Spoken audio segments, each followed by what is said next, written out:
Bom dia, moçada! Aqui quem vos fala é o professor Eugênio Bastos, canal Geogênio, a serviço dos alunos que gostam de estudar e passar em concursos. Moçada, se inscreva no canal, dê aquele like, compartilhe o vídeo e ajude o professor Eugênio Bastos a democratizar o ensino da geografia. Moçada, dando sequência ao nosso programa de Geografia Geral, hoje nós iremos analisar os tigres e os novos tigres asiáticos, um assunto que de vez em quando é abordado em provas de vestibular e também no concurso da SpaceX. Vamos, portanto, estudar esse grupo de países que registrou um notável crescimento econômico nas últimas décadas. Aqui nós temos, a princípio, o grupo constituído pelo que ficou conhecido como tigres asiáticos, um grupo formado pela Coreia do Sul, Taiwan, Hong Kong e Singapura. Esse grupo de países registrou notável taxa de crescimento econômico a partir da década de 1960, emergindo no cenário internacional nas décadas de 1970, 80, razão pela qual ficaram conhecidos como os tigres asiáticos. Então, vamos ver quais foram os fatores responsáveis por esse grande crescimento econômico registrado nesse grupo de países.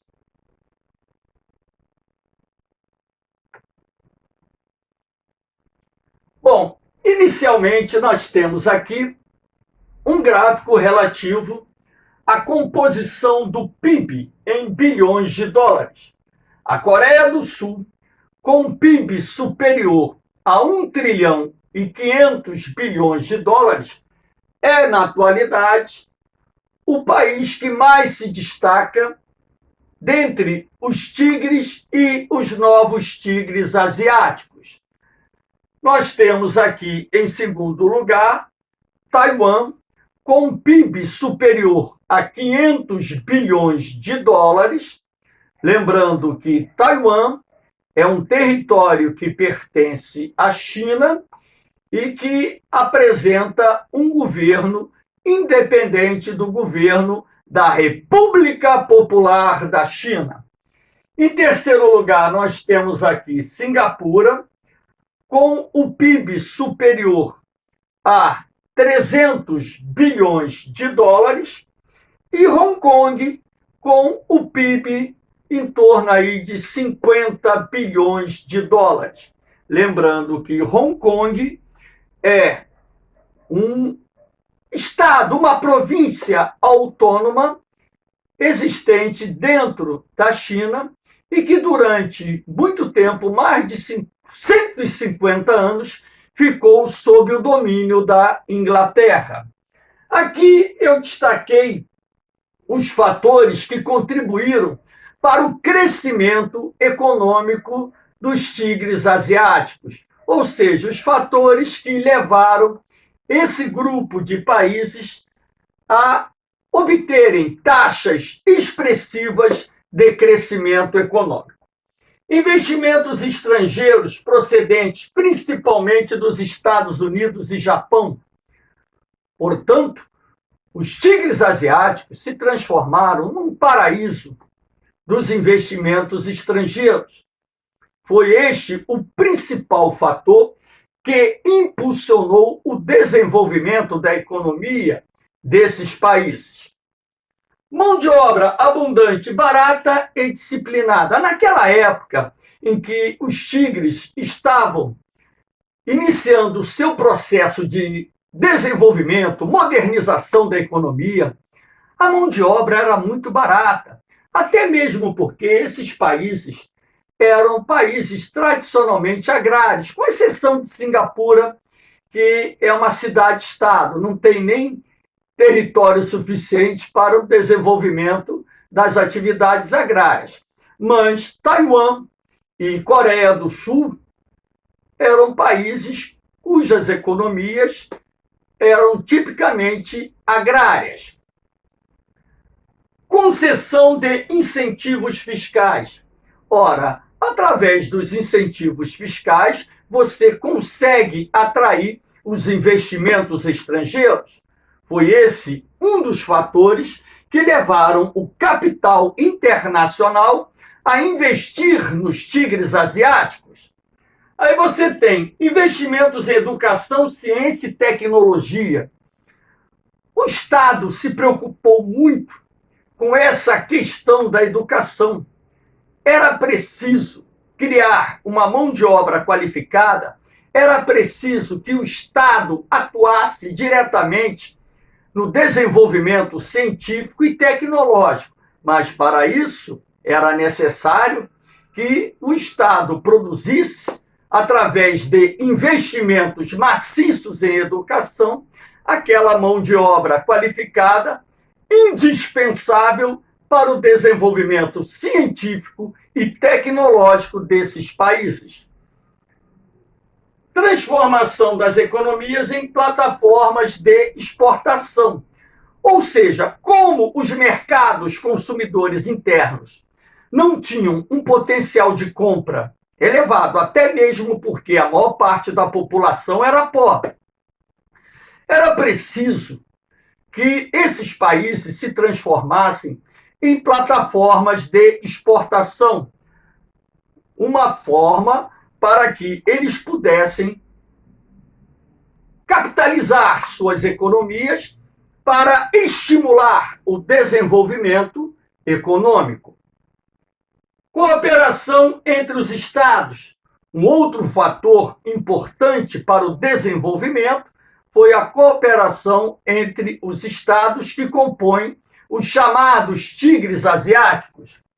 Investimentos públicos e privados no desenvolvimento tecnológico, ou seja, ação do Estado em parceria com a iniciativa privada foi de grande importância para impulsionar o desenvolvimento econômico desses países. Ora, os centros tecnológicos que foram desenvolvidos contam não só com a participação dos investimentos públicos, assim como a participação dos investimentos privados. Essas tecnologias que vão sendo adquiridas, elas passam a ser desenvolvidas pela iniciativa privada, sendo de suma importância para o desenvolvimento econômico e tecnológico desses países.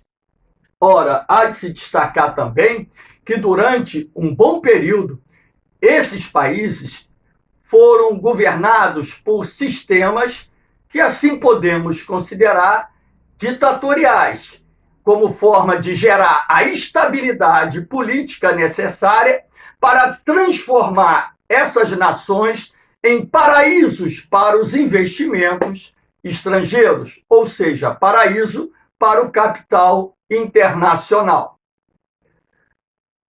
Aqui nós temos a Coreia do Sul. A Coreia do Sul, dentro desse grupo que forma os tigres asiáticos e os novos tigres asiáticos, é o país mais desenvolvido. Hoje, a Coreia do Sul já se encontra entre as 10 maiores economias do mundo. E lembrar que a Coreia do Sul, ela saiu de uma dominação territorial que impôs muita miséria à população local na Segunda Guerra Mundial, quando então, com a derrota das tropas japonesas, a Coreia do Sul vai se reorganizar como um Estado independente, porém muito atrasado, um país de economia basicamente primária. E percebe-se que no intervalo de um pouco mais de 70 anos, a Coreia do Sul emergiu como uma das economias mais fortes do mundo. Tanto é assim que seu PIB hoje é superior a 1 trilhão e 500 bilhões de dólares, ou seja, uma das economias mais fortes do mundo. Aqui nós temos, portanto, que o país industrializou-se e hoje existem importantes grupos multinacionais sul-coreanos atuando em várias partes do mundo. A indústria sul-coreana avançou num ritmo bastante acelerado nos últimos 50 anos, consolidando o país como uma das nações industrializadas do planeta, onde nós destacamos os setores de telecomunicações, produtos químicos, aço, eletrônicos, automóveis, naval e por aí vai. E nós temos, na Coreia do Sul, importantes tecnopolos, ou seja, cidades industriais, onde se desenvolvem as chamadas tecnologias de ponta, sendo Taiduk o tecnopolo mais famoso da Coreia do Sul, onde lá nós temos o desenvolvimento da robótica, o desenvolvimento da microeletrônica, o desenvolvimento do setor das telecomunicações, ou seja, as infovias, enfim, o desenvolvimento do polo automotivo sul-coreano, e o país, dessa forma, se consolida também como um dos pioneiros no desenvolvimento científico e tecnológico, não só do continente asiático, mas também dentro do cenário mundial. Aqui nós temos o estaleiro naval da Samsung, que é um dos maiores grupos empresariais sul-coreanos. Aqui nós temos o conflito com a Coreia do Norte, a história, né, da libertação da dominação japonesa foi marcada pela divisão da Coreia. A Península Coreana acabou sendo dividida em 2 estados, até mesmo porque o acordo firmado entre Estados Unidos e a antiga União Soviética assim determinou que o norte da Península Coreana ficaria sob a influência da União Soviética e o sul da Península Coreana ficaria sob a influência norte-americana. E, dessa forma, houve a divisão da Coreia em 2 estados, divisão esta que perdura até os dias atuais. Só que, em setembro de 1950, o exército da Coreia do Norte invadiu a Coreia do Sul, chegando a dominar quase totalmente a Coreia do Sul. Se não fosse a intervenção militar norte-americana em novembro de 1950, a Coreia do Sul iria ser dominada pelos comunistas da Coreia do Norte. A entrada dos Estados Unidos na guerra acabou fazendo com que as tropas norte-coreanas recuassem e as tropas sul-coreanas e norte-americanas avançassem, ocupando parte do território norte-coreano. Ora, com a eminente derrota da Coreia do Norte na guerra, a China, em 1951, enviou centenas de milhares de soldados e, dessa forma, as tropas norte-coreanas, com o apoio da China e da União Soviética, conseguiram expulsar as tropas norte-americanas e sul-coreanas do território norte-coreano. Só que os Estados Unidos aumentaram a sua presença militar na região, conseguindo conter o avanço das tropas comunistas. E durante os 2 anos finais da Guerra da Coreia, 1951 a 1953, esse período em que nós tivemos uma participação maior do conflito internacionalizado, as disputas não conseguiram trazer grandes ganhos territoriais, razão pela qual, em 1953, as partes envolvidas no conflito decidiram assinar um cessar-fogo. Na verdade, não foi assinado um acordo de paz e até hoje não existe esse acordo de paz entre a Coreia do Norte e a Coreia do Sul. Lembrando que a Coreia do Norte é um país comunista de regime muito fechado, que tem como seu principal parceiro comercial a China,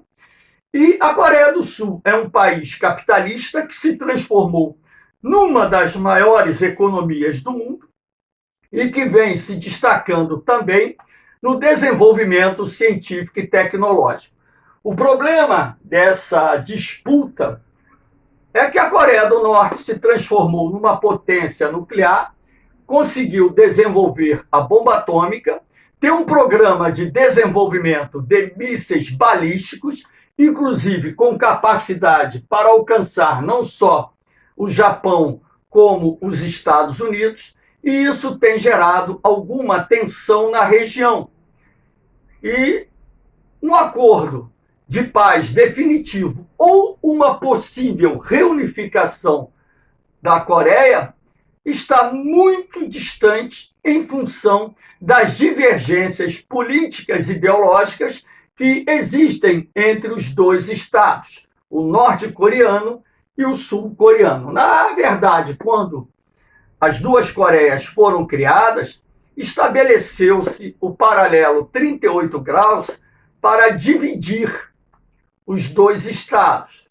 Só que a Guerra da Coreia, que se estendeu de 1950 a 1953 e que culminou com um cessar-fogo, na verdade, estabeleceu uma nova linha divisória que não necessariamente respeita esse paralelo de 38 graus. Existe uma zona desmilitarizada na fronteira entre os dois países e, logicamente, essa talvez seja, na atualidade, a região mais militarizada do planeta, ou seja, dos dois lados da fronteira, fora da zona desmilitarizada, tem uma força, um poder bélico muito grande, até mesmo porque o estado de guerra não foi cessado entre os dois países. Foi assinado um cessar-fogo, mas não um acordo de paz.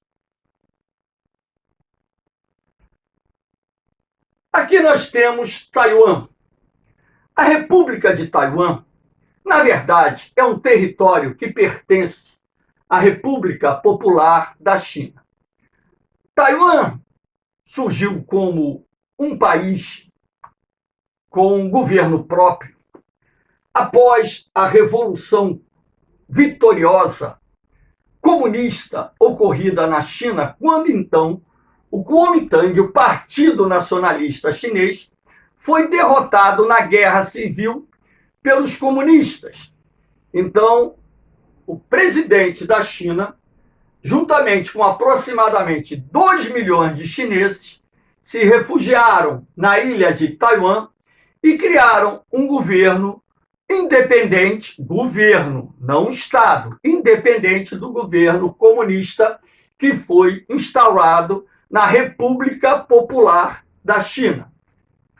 E de lá para cá, Taiwan é considerado pelos chineses como uma província rebelde. Ou seja, legalmente a gente sabe que Taiwan, de fato, é território pertencente à China, que existe ali um governo independente do governo comunista da República Popular da China, mas que legalmente não é reconhecido no mundo, até mesmo porque a República Popular da China é um dos membros permanentes do Conselho de Segurança com poder de veto. E a China, logicamente, que veta e tem vetado a participação de Taiwan na Organização das Nações Unidas e, em função disso, não há o reconhecimento do status de independência de Taiwan. Taiwan é um país que conseguiu se desenvolver muito rapidamente. O país se transformou num tigre asiático, vem registrando taxas de crescimento econômico expressivas. O seu parque industrial avançou muito nas últimas décadas, mas o país vem sofrendo pressão da República Popular da China. O governo chinês tem ameaçado categoricamente invadir Taiwan. O próprio presidente da China já disse que já passou da hora de Taiwan ser reintegrada à República Popular da China. E nos últimos anos temos observado crescentes manobras militares realizadas não só pela Marinha, como também pelo Exército e até mesmo pela Força Aérea Chinesa, que tem invadido o espaço aéreo de Taiwan, não vamos dizer assim como provocação, mas como um preparativo para uma eventual invasão de Taiwan.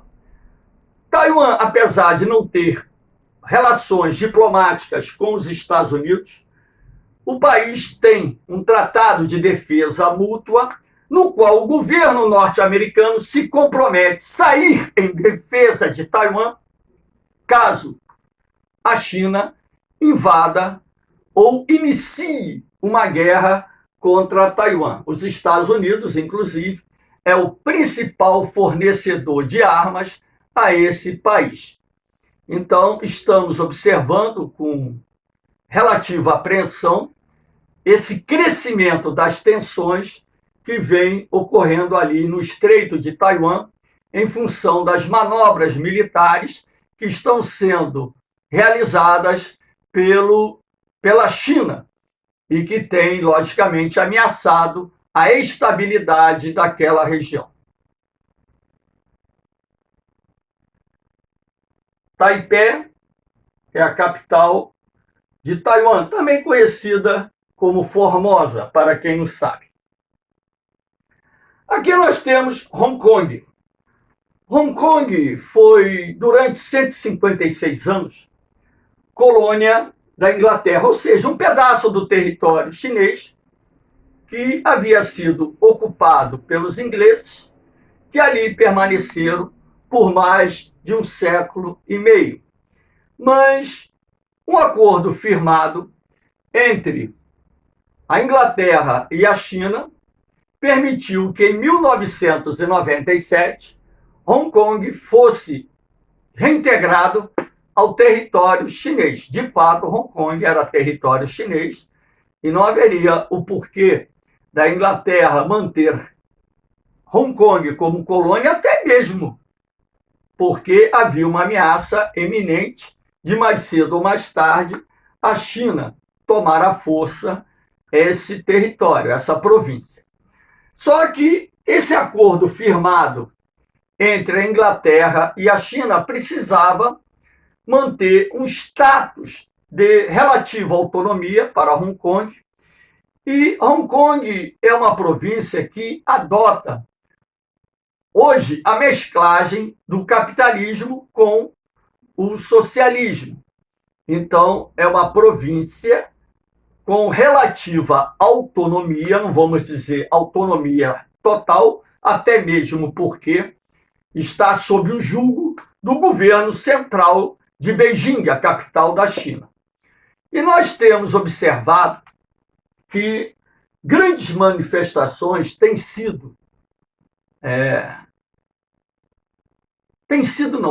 ocorrido em Hong Kong em função, em primeiro lugar, da luta pela democracia.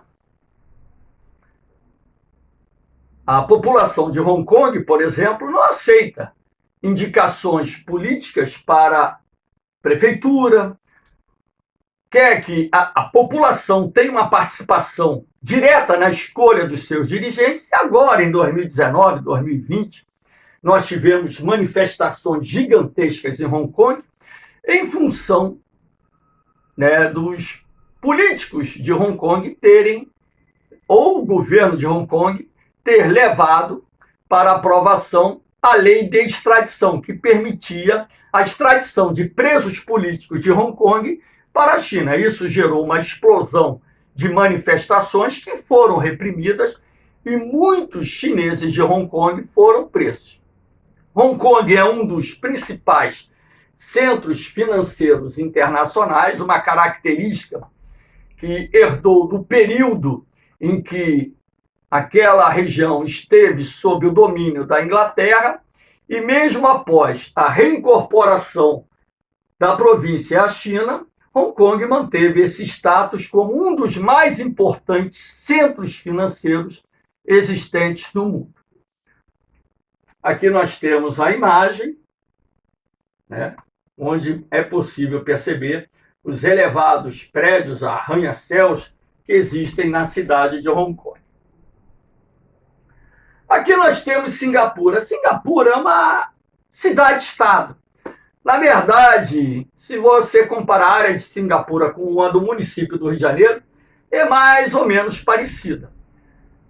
Singapura é um país insular que se encontra ao sul da península da Malásia, ou Malaísia, que é o nome correto que se fala hoje, e é uma das economias mais fortes existentes no continente asiático. Apesar da pequena extensão territorial de Singapura, Singapura está entre os países mais ricos do mundo, entre os países de maior renda per capita do planeta. O país se encontra numa posição estratégica. No Estreito de Singapura, por exemplo, você tem a conexão ou a passagem de uma das mais importantes rotas comerciais que ligam o Pacífico ao Oceano Índico. O Porto de Singapura é um dos portos mais movimentados do mundo. Singapura se transformou também num grande centro financeiro internacional, um dos mais importantes do mundo. E apesar da sua pequena extensão territorial, o país também se notabilizou por ter registrado um expressivo desenvolvimento industrial. Singapura reúne uma das melhores condições de vida existentes no planeta, sendo lar de muitos bilionários que residem lá no continente asiático, bilionários procedentes de várias partes do mundo. Aqui nós temos uma imagem, né, da cidade, que é muito bonita, por sinal, né? Aliás, Singapura tem um dos melhores modelos educacionais existentes no mundo. Aqui nós temos os novos tigres asiáticos. Os novos tigres asiáticos, na verdade, é um grupo constituído por 5 países que, a partir da década de 1980, alguns a partir da década de 1990, registraram taxas expressivas de crescimento econômico. Então, nós temos aqui a Filipinas, o Vietnã, a Tailândia, a Malaísia e a Indonésia, nações que se destacaram no cenário internacional por registrarem nas últimas décadas taxas de crescimento econômico expressivas, seguindo assim os passos dos tigres asiáticos. Professor, quais foram os fatores que contribuíram para esse grande desenvolvimento econômico que está sendo registrado nos novos tigres asiáticos? Aí você tem os elevados investimentos estrangeiros, o capital internacional tem sido de grande relevância para o desenvolvimento econômico local. A mão de obra barata, assim como ocorreu nos tigres asiáticos, a mão de obra inicialmente aqui também é muito barata. Política agressiva de exportações, ou seja, assim como aconteceu nos tigres asiáticos, os novos tigres se transformaram em plataformas de exportação, ou seja, muitas indústrias se instalaram nesses países, aproveitando-se dos incentivos fiscais, do menor custo da mão de obra, e lá implantaram as chamadas empresas maquiladoras, aquelas que trazem os componentes de outros países para produzir, onde o custo da mão de obra e os custos gerais de produção são menores, como ocorre hoje, por exemplo, também nos novos tigres asiáticos. Inclusive empresas de capital europeu, empresas de capital norte-americano e por aí vai. A instalação de empresas maquiladoras, investimentos em educação e qualificação da mão de obra, o mesmo que ocorreu nos tigres asiáticos, foi feito nos novos tigres. A educação como uma fonte de libertação. Assim podemos considerar, porque através da educação é que vem o conhecimento. Através do conhecimento é que se desenvolve a tecnologia. E para isso é preciso que o Estado e a iniciativa privada, através de parcerias, possam investir no desenvolvimento dos centros tecnológicos para absorver o conhecimento científico e colocar em prática esse conhecimento no desenvolvimento de tecnologias. Fato este que já está em curso nesse grupo de países que compõem os novos tigres asiáticos. Então, moçada, lembrando que os tigres asiáticos e os novos tigres asiáticos formam um grupo de países que, nas últimas décadas, podemos assim dizer, nos últimos 60 anos, e no caso dos novos tigres, nos últimos 30 anos a 40 anos, registraram taxas expressivas de crescimento, se destacando no cenário econômico internacional.